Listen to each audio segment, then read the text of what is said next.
السلام عليكم ورحمة الله وبركاته. صبحك الله بالخير يا شيخ. صوتك ناصي.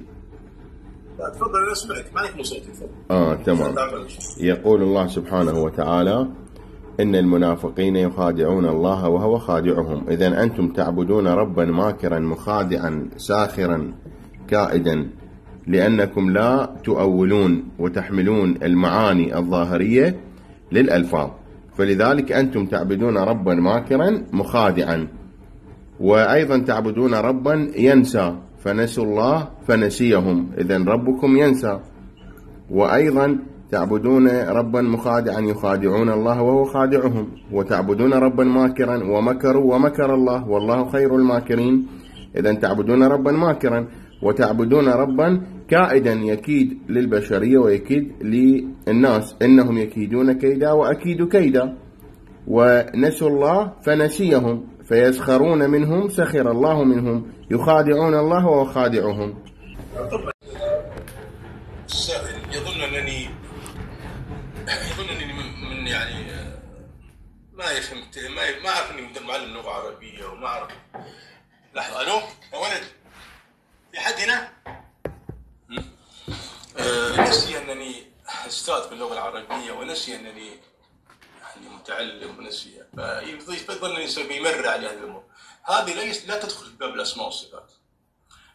لا تدخل بأسماء الله وصفاته، لأن هذه تسمى في البلاغة العربية من باب المشاكلة. في البلاغة العربية عندنا باب اللي درس البلاغة العربية، أساس البلاغة الزمخشري أو البلاغة القزويني، أساس البلاغة القزويني، يذكرون المشاكلة باب، وهو أن أرد بنفس اللفظ. وضربوا لها مثلا لقول الشاعر: قالوا اقترح لنا شيئا نجد لك طبخه. قالوا اقترح شيئا نجد لك طبخه. قلت اطبخوا لي جبة وقميص. فهل الجبة تطبخ؟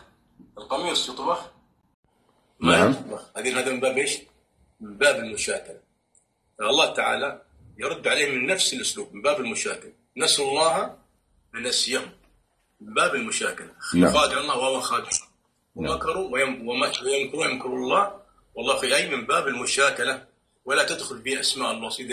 لا يجوز أن نقول عبد المخادع، عبد الماكر، عبد الناسي. فأنت شكلك يعني تريد أن تمر علي الشبهة هذه، والشبهة هذه لا أريد أمرر، لا بالعكس. لا تفضل. نعم تفضل كمل وأنا أكمل وراك. نعم خير. نعم. أنت سألتني عن توحيد الإمام علي عليه السلام، وقلت أنه يوجد عندك روايات تقول بأن الإمام علي عليه السلام خالق ورازق وغير ذلك، يعني من الأمور والقضايا التي تنسب إلى أمير المؤمنين. هذا طبعا باطل، هذا باطل. لماذا؟ لله غيب السماوات والأرض وإليه يرجع الأمر كله، فاعبده وتوكل عليه وما ربك بغافل عما تعملون. الخلق بيد الله، والرزق بيد الله، والعون بيد الله، والعلم بيد الله، والغنى بيد الله، والفقر بيد الله. كل شيء من خلق أو رزق هو بيد الله سبحانه وتعالى. فأي رواية موجودة في تراثنا شيء نعرضها على القرآن تخالف القرآن نضرب بها عرض الجدار. أنت يا شيخنا الفاضل قلت يقصد بها المشاكلة، وطبعا شنو المشاكلة؟ أن يذكر اللفظ معنى بلفظ غير لفظه الأصلي لوقوعه في مصاحبة ما أو في سياق يبرر ذكر لفظ مختلف. إذن أنت أولت، فلماذا تكفرون الشيعة الذين يقولون بالتأويل؟ نحن نقول بالتأويل. أنت الآن ليس على عقيدة السلفية، الآن اترك عقيدة السلفية، لأن السلفية يكفرون من يقول بالتأويل، وأنت أولت يا شيخنا الفاضل المحترم. وبما أنه أولت، إذن أنت على خلاف مع عقيدة السلفية الباطلة الذين لا يؤولون.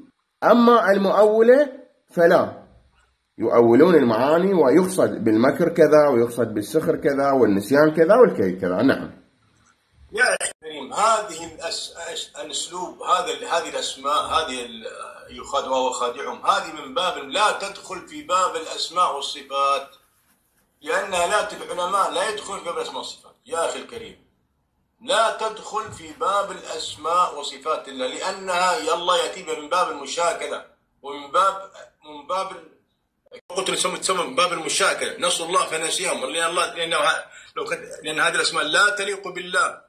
لا نقول عبد الناسي، عبد الماكر، عبد المخادع، لا تليق بالله سبحانه وتعالى، هذه تندرج تحت المشاكلة، نسوا الله فنسيهم، فما في داعي تعيدها مرة ثانية ثالثة. هذا ما لا جيد، هذا جيد. هسه أنت الآن كلامك جيد. إذا السلفية على باطل الذين يقولون بأنه لا يوجد تأويل. إذا السلفية باطل. إذا اترك السلفية، اترك. ها شو شردت؟ هربت. لا يريد يعني هو لا يريد أن يعرف العلم، لا يريد